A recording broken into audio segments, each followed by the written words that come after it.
People ask me about Everest. They always ask the same thing. What was it like to stand on top of the world? I'll tell you. But that's not the story. The story is everything I carried up there with me. Part 1. The First Ascent. I went to Everest twice. The first time was 1979. I was 35. Thomas was with me, Thomas Hartley. He was my climbing partner for 16 years, British, from Liverpool, talked too much, laughed too loud, sang at altitude when he should have been saving his breath. He was the best man I ever knew. We'd been on the mountain for 5 weeks. Base camp, Camp 1, Camp 2, the slow crawl upward. Your body doesn't want to be at that altitude. Everything above 7,000 meters is a negotiation. Your lungs work harder for less. Your thinking gets thick, like trying to run through mud. You eat, and the food sits in your stomach like a stone. We reached 8,400 meters. Close. Close enough to see it. The summit was right there, maybe 4 hours above us. Thomas wanted to continue. I looked at the sky, and I looked at my hands. I didn't feel them anymore. My left hand had gone white. Not red, not pink, white, like candle wax. I knew what that meant. I'd seen frostbite before on other men. Once the skin goes white and waxy, the tissue is dying. You don't feel it happen. That's the thing people don't understand. Frostbite doesn't hurt at first, it's quiet. By the time you know, it's already too late for whatever is underneath. Thomas said, "We're close. 4 hours." I said, "I can't feel my hands." He looked at them. He didn't say anything for a while. Wind was now maybe 60, 70 kilometers per hour. Temperature somewhere below minus 35. The kind of cold that finds the gaps in your gloves, in your goggles, in whatever wall you've built between yourself and the mountain. It gets in. Thomas said, "Okay, we go down." He didn't argue. That's the thing I remember. He didn't push. He looked at my hands and he said, "We go down."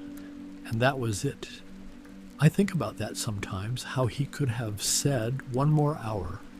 He'd said it before on other mountains, but that day he looked at my hands and he chose me over the summit. We descended. It took 2 days to reach base camp. By the time we got down, the damage was done. 3 fingers on my left hand.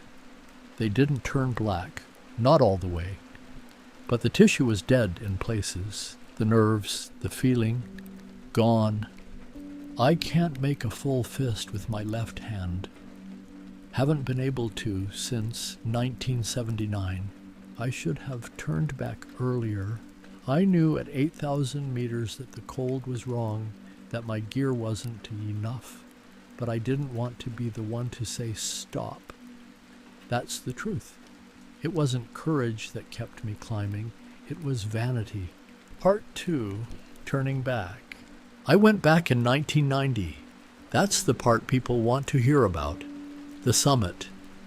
I was 46. Thomas had been dead for 7 years. Margaret, my wife, she'd left 3 years before that.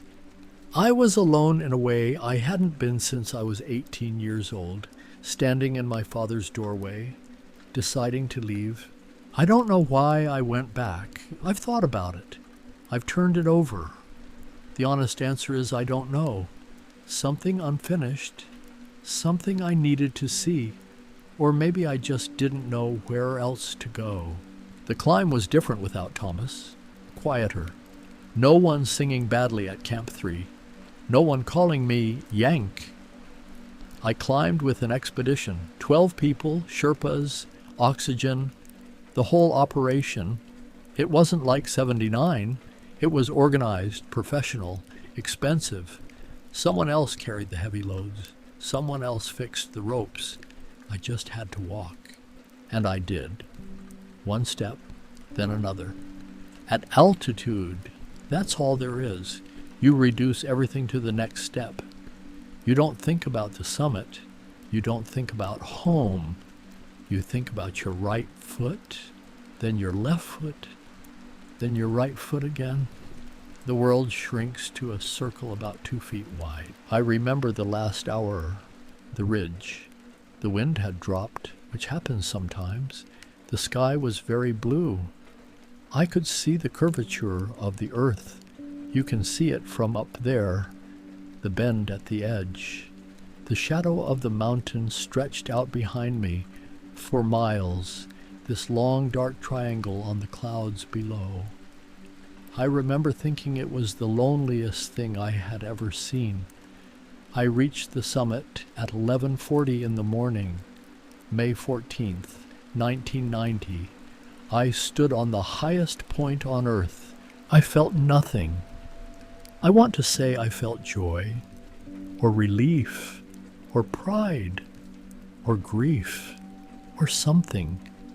People ask me, and I can see they want me to say it changed me, that I wept, that I thought of Thomas, that I understood something. I stood there for about 12 minutes. The wind was calm. I could see Tibet on one side and Nepal on the other. I took a photograph. I didn't smile in it. I looked at the photograph later and I looked like a man waiting at a bus stop. I thought about Thomas. Of course I thought about Thomas, but not the way people imagine. I didn't feel him there with me. I didn't talk to him. I just thought, he's not here. That's all, a fact. Like the altitude or the temperature, Thomas is not here. And then I thought, so what? I climbed the highest mountain on earth, and the only thought I had was, so what? Thomas is still dead. Margaret is still gone. David, my son, he's 17 years old and he doesn't know me. I'm standing on top of the world, and I'm thinking about a boy in Seattle who calls me twice a year. I said people ask the wrong question. They ask what it was like on top. The question they should ask is, was it worth it? I don't know how to answer that. I still don't. The summit is the halfway point. You still have to get down. And getting down is harder. Your body is spent. Your mind is spent. And the mountain doesn't care that you made it. The mountain didn't care when you were climbing up. And it doesn't care now. You are irrelevant to it. You've always been irrelevant to it. I got down, took 2 days, lost a toenail. My left hand ached the whole way, the old frostbite flaring up in the cold, reminding me of 1979, reminding me of Thomas saying, okay, we go down, as if his voice was still in the mountains somewhere. People congratulated me at base camp. They shook my hand, my right hand, the good one. Someone took a photograph. Someone opened a bottle. I smiled because that is what you do. But I kept thinking, what was this for? What was any of it for?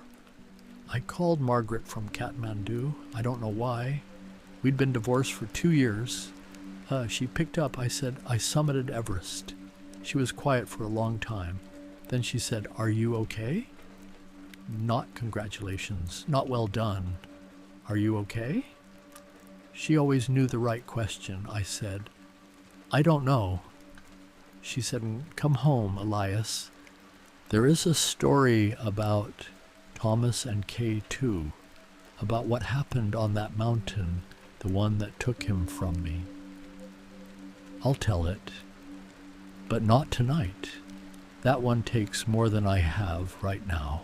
I climbed Everest. I stood on top. And the truest thing I brought back is this hand that doesn't close.